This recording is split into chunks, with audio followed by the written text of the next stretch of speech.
If there are any questions, our expert panel would be very interested in answering.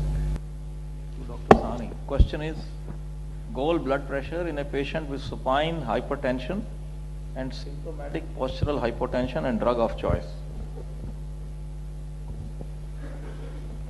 Difficult clinical situation. We do see that very an elderly population that they get the postural, when lying down the pressure is high, and on sitting and standing the pressure. There is no goal set, goal remaining same, what do we say? But in those situations where those who have got autonomic dysfunction, which is the basic cause of this type of clinical phenomena, I think it is better to treat them. This is what we have seen, that we have really failed. In fact, many times they had a fall because of this phenomena. So we look at we train them what the tilt training phenomena. This is one of the very important method by which give them a training for a few weeks. Secondly, we ask them to use stockings. Mineralocorticoid supplements has been given to this group of patients to avoid the postural hypertension, and try to avoid a group of drugs which are known to cause postural hypertension. And many times we have seen patients are on the drugs for prostate management, not only for the alpha blockers. I was saying alpha blocker people are using less now, but some of the patients are on that. But even the drugs like we have seen the Urimax group of drugs and other things, which they found that they cause a significant increase in postural hypertension. So centrally acting drugs, diuretics, those group of drugs should be avoided. We should use beta blockers and the ACE inhibitor receptor blocker in a smaller doses combination, and trying to give them training. So it is a very difficult clinical situation in practice, but this is the way we treat the patients. I think I'll just add something to that. This question is very specific as to what should be our goal blood pressure. Now, the goal blood pressure in patients with postural hypotension is governed by the blood pressure in standing position, because you cannot have the target blood pressure in supine position. If you produce 140 by 90 in supine, the patient has 30 millimeters drop, he stands up and he will get unconscious. So it's very clear that apart from the precautions that Dr. Sani has advised, one should not aim at ideal blood pressure in supine position, because it is practically not possible, and get the goal blood pressure in whatever level of pressure that can be achieved without causing postural hypotension symptoms. Even though there may be some degree of postural hypotension which is unavoidable, so long as the patient does not remain symptomatic with it, that is the level in standing position that one has to check. Now, the second point I want to make here is that when you are looking for postural hypotension, there are 2 or 3 types of responses that are recorded in patients. There are individuals who will get postural hypotension immediately on standing. There are some who will get it in 1 minute or 1.5 minutes, and there are some who will still get it slightly later. So therefore, many times people will come and complain to you that when they are traveling in their car, when they get out of their car, they feel dizzy. This is a typical complaint that the patients make. Now, so you have to measure the standing blood pressure immediately on standing, 2 minutes, and if possible, and if you have the patients, 5 minutes, but at least 2 readings must be taken. Excuse me, my one question to Dr. Prashant. Can you tell us the last slide, what you just omitted? Or take home message here. See, the treatment is individualized. You cannot have studies. Studies are a guide, but treatment needs to be individualized. So the last slide was how we approach. If we have a patient who is proteinuric, that's what we get. Proteinuric, who's a diabetic or a hypertensive, which would be the first choice? In a proteinuric diabetic patients with hypertension, it is angiotensin receptor blocker. Try to start with low doses, check creatinine after 5 days, check creatinine after 10 days, and then do a monthly creatinine. If the pressures remain under control, continue the drug.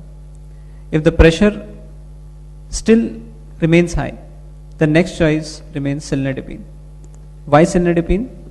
There's a very, very good drug which would reduce proteinuria. When you combine it with telmisartan, all the side effects of telmisartan, especially the afferent arteriolar vasoconstriction, that goes away with cilnidipine.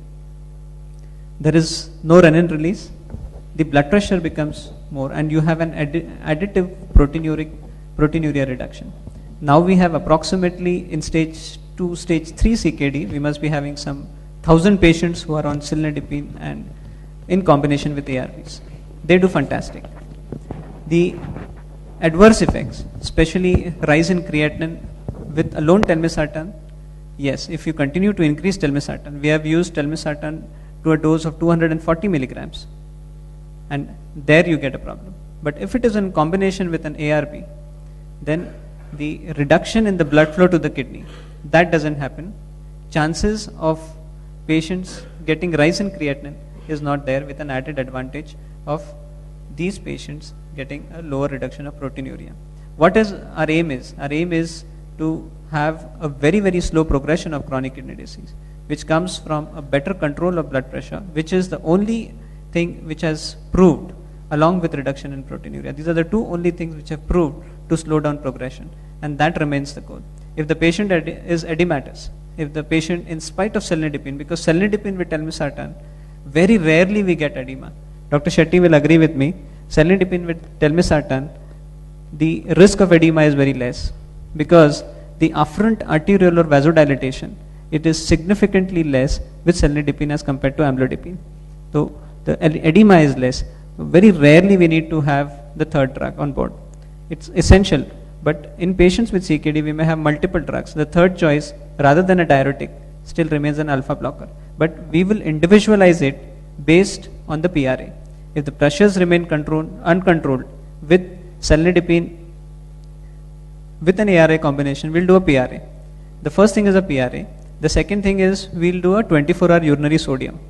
Essentially, our diet is full of salt, and if you have a salt intake more than 5 grams per day, then the antihypertensive effects of antihypertensives gets abolished.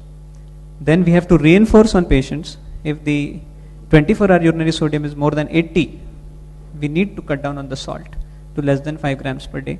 Do a PRA. If the PRA is high, then we further have to increase the angiotensin receptor blocker, add an ACE inhibitor along with the calcium channel blocker. If the PRA is very low, then we add a drug which is vasodilating, either a diuretic or an alpha blocker. That's how we approach. That's a very, very ideal way to approach, because then you approach the patient more physiologically rather than randomly adding drugs and subtracting drugs. I think, Prashant, you have opened a Pandora's box in this. I'm very happy you actually brought in Lara's hypothesis back. We used to read about it in late 70s and early 80s, that patients they either have high plasma renin activity or they are volume dependent hypertension. And that's why, elderlies respond better to diuretics and calcium blockers, because they lose their plasma renin, is a normal physiologic thing. The problem is that, then it got bombarded with so many drugs, the literature, that this concept completely went away, because it was not a practical proposition to measure plasma renin activity in every hypertensive. That is point number one. The point number two is the measurement of plasma renin activity is a very cumbersome process, and it is an absolutely non-standardized investigation. You start collecting samples in all corners of cities and states and remote villages of the country simply because somebody is advertising pathology, and then you send the samples and you get all sorts of funny reports. Not only that, it is not a practical thing to do. Whereas in a specialized hypertension clinic, yes, when patient is not getting controlled in spite of a proper combination, most of the times you have to use your clinical judgment as to whether this patient is a high renin activity person or is a volume dependent hypertension, based on, like the first case that you presented today, 90 years old man.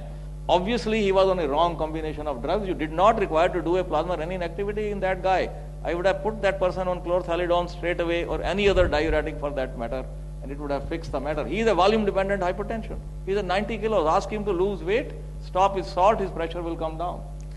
Similarly, so in a difficult situation, yes, but plasma renin activity measurement is neither mentioned by any standard antihypertensive guidelines as a measurement tool, nor as a diagnostic tool, except in nephrology clinics where you need to measure 24-hour urine sodium, plasma renin activity, and even the aldosterone levels. Like you mentioned, yes, they to diagnose, the hypoaldosterone, need to do the ratio between the aldosterone and renin activity. Agreed. But let me also tell you that a large majority of primary hypoaldosteronism patients do not have hypokalemia. They have normal serum potassium levels. That's why You know, PRA you add is spironolactone to the treatment and they got fixed. How we started doing a PRA is, we had a series of patients whose blood pressure would remain uncontrolled. And once we started doing PRA, we found that there were some subsets of patients who had a very low PRA. Yes. And these patients with low PRA, normal sodium, they turned out to be primary hyperaldosteronism. So if you that's one of the things, if you are resistant hypertension, And it's you know, 10% you need of the to measure resistant PRA. hypertension. Yeah. 10% of resistant hypertension, as Dr. Pelajani said, that 10% would turn out to be hypertension which has a potential cure. You give aldactone and the patient is cured of hypertension. And that's why this test is important. It has to be done in specialized centers. People who draw the blood samples for PRA, how we do PRA, what we are doing is we ask the patient to discontinue all renin drugs for at least 48 hours. Ask them to come empty stomach without tea or coffee. There's a room, we ask them to sit for 15 minutes and draw a sample. It's such a simple test, but it has to be done by the same person again and again. They have to be trained. See, The in people have to be practical, told. you see, you're talking of one clinic. We're talking of a population. Yeah, So but that's the difference. You mean it's specialized. That's why it is written. It's a in specialty the- clinic If you where look we at do all resistant this. hypertension guidelines, at the end of the table they say, you add spironolactone, you do this, you do everything. Still uncontrolled, refer to a specialized hypertension clinic. And that is what it means. Yeah. You know, that you can't just recommend plasma renin activity to all and sundry. it is difficult, but Yeah. yes, for It's not possible. specialists like us, Yes, do in it. a specialized clinic, yes, in a nephrology clinic, yes, I agree. If there is Maybe there's just a requirement. small subset of patients that Prashant is talking about, Dr. Raj. I have just one observation to make. I see a lot of obese patients, like you had the case one. They have a high BMI and they're apneic. Okay, and we treat the apnea with CPAP, and the BP starts to come under control. Now, I need a comment on that. I don't know what the mechanism is. but I've mechanism seen is it for activation of myself. sympathetic nervous system. Yeah, Absolutely. So, It is will- there it is some? expected to come under control. The problem is most people do not use the CPAP or the BiPAP. You know, they're very wary of using it. In spite of the fact that you try to convince them to use it, they don't People use use 1 hour at night. it. They have chronic elevation of sympathetic nervous The system system activity. activation. And study in Gangaram Hospital of 400 patients where we, in my stage 1 hypertensive patients, we have withdrawn all the antihypertensive drugs from them. And then some group of at least 30 to 40% patient after using CPAP, which has been used by only 50 to 60% of the patients. Not more than that. Secondly, the use of the non-steroidal anti-inflammatory drugs, painkillers, various other drugs, excess of alcohol, smoking. I mean, these are all other common reversible causes of hypertension one should look in clinical practice. the other Besides- thing is that Dr. Sani has completely eliminated beta blockers from his presentation. No, And I no. personally, Because what has happened in this, I thought everyone is getting hungry. So let me go through the slides very there quickly. are 2 points that I want to make, with all respect and apologies both to him. Number one is that I am still an ardent fan of ACE inhibitors because of the cardiovascular protective effects, and there are doubts on cardiovascular protective effects of ARBs, and I think we can have a discussion on that at some later stage in another meeting, because There were a few more slides, but I don't want to quote studies because that will take time unnecessarily. But my personal choice today is still, I agree with you on one point, that if there is somebody with hypertension and no other risk factors, no vascular disease, yes, ARBs. Anybody else, if we have to choose, the nephrologists will not agree with me, I know. I've had a chronic discussion with them over the years, because they are only looking at proteinuria. And proteinuria is only a surrogate endpoint. Most studies that have shown reduction in proteinuria have not shown reduction in cardiovascular endpoints. So we have a discussion on that as yet, and we are not yet clear on that issue. As far as the beta blockers are concerned, I want to reiterate one thing, something that was discussed in the morning. I wanted to interject in that. Recommendations of all international societies about patients on beta blockers who are going for non-cardiac surgery are very clear that beta blockers should not be stopped before surgery. Beta blocker should be administered including the morning of surgery, and a long-acting beta blocker should be given like bisoprolol or something which has action for more than 24 hours. Because if you withdraw beta blockers, you will have silent infarctions, you will have increase in cardiovascular mortality, particularly in patients who are suffering from cardiac disease. This is very, very clear and it must be understood. Secondly, patients who are on ACE inhibitors and ARBs, there has been a very recent meta-analysis which was being quoted in the morning that they may have trouble, post-operatively because they have problems of induction of anesthesia. They get hypotensive post-operatively or during induction of anesthesia. The issue is it happens only in those people who are hypovolemic.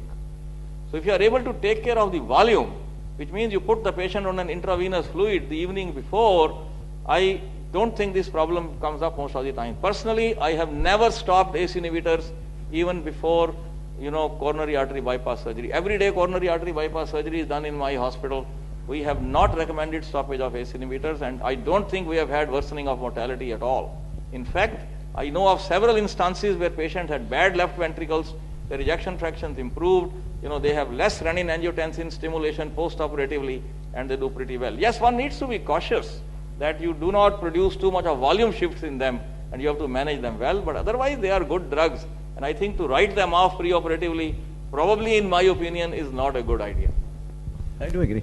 One more thing, as you said, some of the physicians, what they do, when they say the high-risk patient, pre-operatively, they start beta blockers just before pre-operation, which is not required. Correct.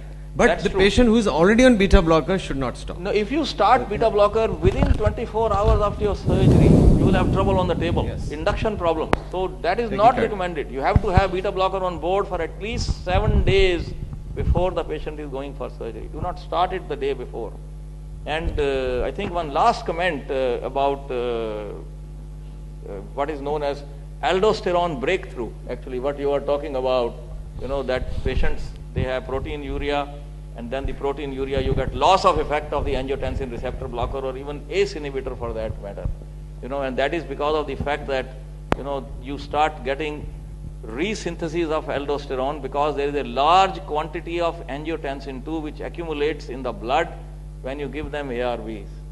And when you are giving them ACE inhibitors, there are other parallel pathways which are working, like the cathepsin pathway, the tissue pathway, the other pathways, and that stimulates aldosterone secretion in the adrenal glands.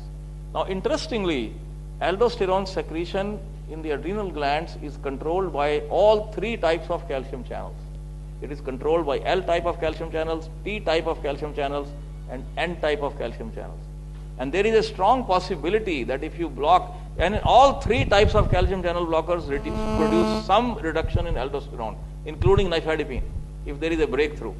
But probably, if you have something which blocks more than 1 type of calcium channel blockers, there is a possibility that you might be able to use that drug in this kind of situation, because at this time we don't have very clear data on that, but certainly spironolactone, and apart from spironolactone, if you get hyperkalemia, you get into trouble with spironolactone, maybe you can use cilnidipine in that situation. Do you agree with me? Yes, sir. There's a study which has been in the NDT very recently about adding those patients who are on ACE ARBs, adding spironolactone significantly reduces the proteinuria with slight worsening of GFR, which later on tends to be stabilizes In fact, and maybe improves. Yeah, I agree with you there that if you have a transient reduction, transient increase in serum creatinine, so long as it remains below 25% of the baseline level, and you have not produced hypovolemia in the patient, and you have not given him a non-steroidal anti-inflammatory drug, it's a good sign. Long run, these patients do well because it translates into lower intraglomerular pressures. Dr. Sethi, a short comment on ARB-MI paradox, since you already raised the issue. Yes. And it's a hypertensive meet, I think you should tell a little more about ARB-MI paradox so that all. See, the ARB-MI paradox actually came after the roadmap study. It became more prominent, although it was very well known even before that. I think we have taken the point well. Calibration of the instrument is very, very important. I would like Professor Sethi to say a few words about the meeting, and then we will conclude. 5 minutes of Dr. Sethi's comments. Before that, I would like to thank the speakers for 2 days, all the chairpersons and you all, without which this conference could not have been successful. Professor Sethi, sir. I think much has already been said, and I don't have to add anything except that we would like to thank the sponsors for this program, because although much has been said about sponsoring of scientific events and education, and recently there has been a big noise about it in the American press. Last week I was reading something about it. It is also argued that unless good, well-meaning sponsorships are conducted ethically, there cannot be an advancement of knowledge. You have to bring people together on platforms, and the only thing is that we have to ensure that we do it in an ethical manner, we do it in the correct way, and we do it for correct people. And that is what I would like to request to all sponsors of education, that they should continue to do that. And unless we bring in multiple specialists together, people with multidisciplinary interactions who are trying to deal with the same disease, there is no opportunity to learn from each other. For example, I hardly meet a nephrologist in my day-to-day clinical practice, except then when he comes to see a case of acute shutdown in my coronary care unit, goes and writes something and walks off in 5 minutes. You don't have a time to interact with people. And where is the time for me to read Kidney International all the time? So it's difficult. The literature on cardiology is so much, and therefore, there is so much of opportunity. You see somebody who manages diabetes speaking in a forum, you learn so much from there. You see a nephrologist talking about something, you learn so much from there. You see a physician talking about something, you learn so much from there. And that is, to my mind, the major advantage of getting people together. And we must have a free mind, express ourselves. And even if we are wrong, and I have been wrong on a number of occasions, I have never felt shy in expressing myself. Unless you express yourself, you never correct yourself. And that should be the philosophy on which we should work.